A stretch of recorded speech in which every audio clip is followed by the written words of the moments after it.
Bismillahirrahmanirrahim. Assalamualaikum warahmatullahi wabarakatuh.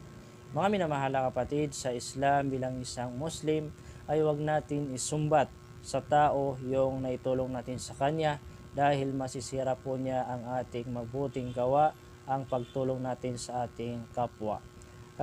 Sinabi sa hadith ng Propeta sallallahu alaihi wasallam na tatlong katangian ng mga tao na sila ay hindi titingnan ng Allah at sila ay paparusahan ng Allah sa kabilang buhay. So kasama po doon yung mga tao na nanunumbat sila sa kanilang ibinigay na tulong sa mga tao. Kaya ganitong gawain, ang panunumbat ay dapat natin iwasan at wag natin gawin na tayo ay manunumbat sa mga tao na nabigyan natin ng tulong o kaya ay meron tayong nagawang kabutihan sa kanila.